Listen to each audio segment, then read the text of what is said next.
여러분 안녕하십니까? 주일은 잘 보내셨습니까?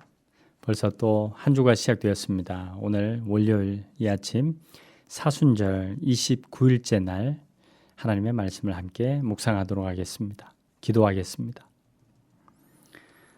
살아계신 하나님 아버지, 우주 만물을 창조하시고 지금도 지키시고 보호하심을 감사드립니다. 많은 사람들이 하나님을 외면하거나 잘못 믿고 살아갑니다.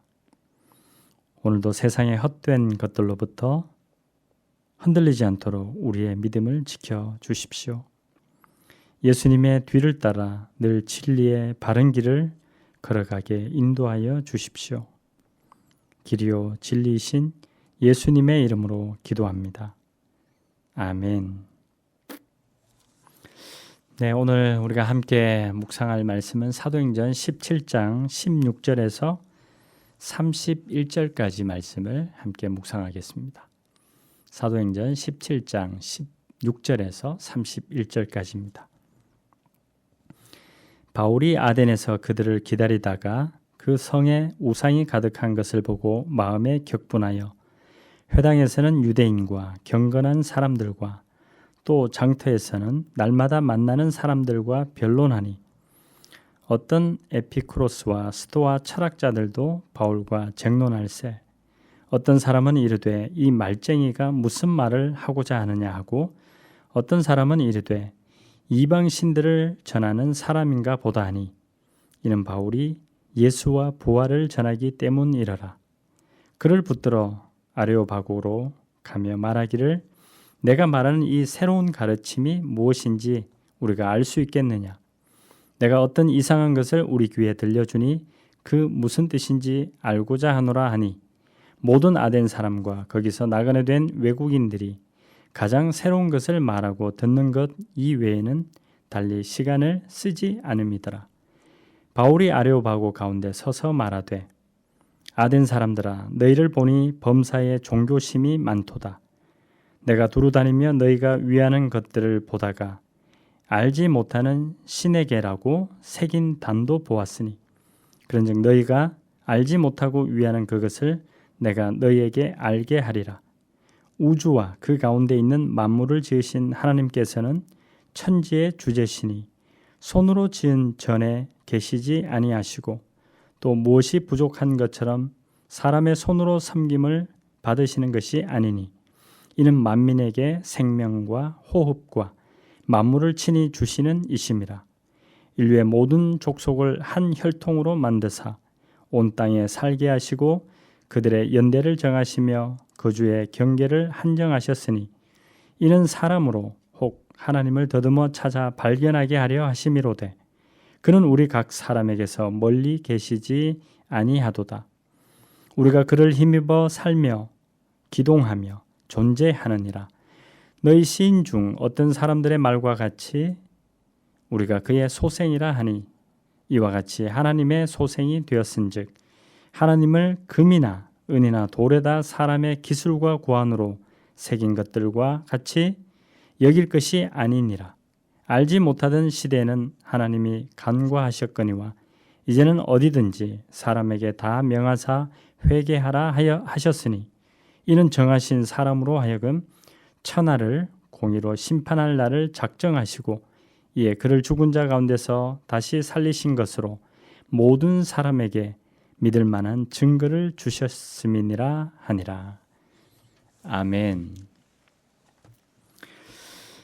네, 오늘 묵상할 내용의 제목은 우리도 하나님의 자녀이다. 아테네 설교입니다. 바울이 오늘 아테네에서 아덴이라고 우리 성경에 나오죠. 여기서 설교한 그런 내용을 우리에게 알려주고 있습니다. 사도들은 말씀을 증언했습니다. 사도행전에는 사도들의 증언, 곧 사도들의 설교가 나옵니다. 그들은 무슨 설교를 했을까요?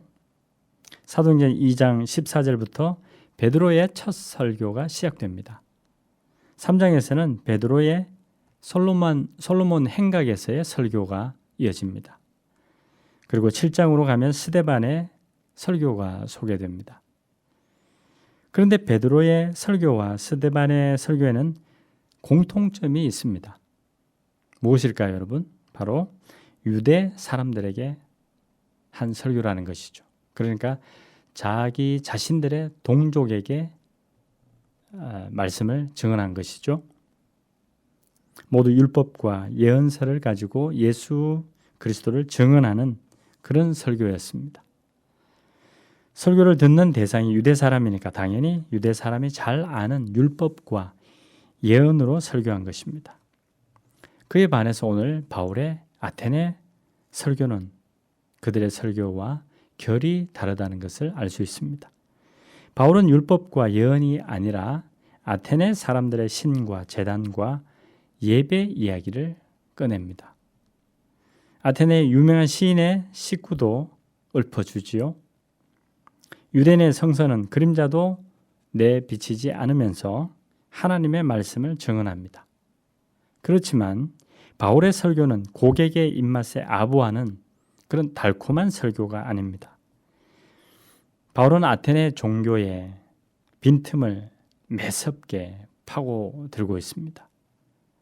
세계 최대 신전을 자랑하고 고혹적인 아이돌에 열광하는 그들의 우상 숭배를 신랄하게 비판하고 있습니다. 우주 만물을 지으시고 만민에게 생명을 주신 하나님이 어떻게 인간의 기술과 고안으로 만든 것 안에 있느냐고 예리하게 질문합니다. 당신들의 시인 말 맞다나 우리가 하나님 안에 존재하는 것 아니냐고 인간이 금이나 은, 돌에 새겨 만든 걸 신이라고 믿는 무지와 맹신에서 떠나야 한다고 대차게 회개를 촉구합니다. 바울도 유대 사람에게는 율법과 예언으로 설교를 했습니다. 그러나 아테네 시민에게는 그들의 이야기로 설교한 것이죠. 그들이 섬기는 우상들을 꺼내서 이야기를 하는 것입니다. 사도들의 설교는 일방적 강요가 아니라 이처럼 듣는 사람을 배려하고 존중하는 설득이었다는 것을 우리에게 알려주고 있습니다.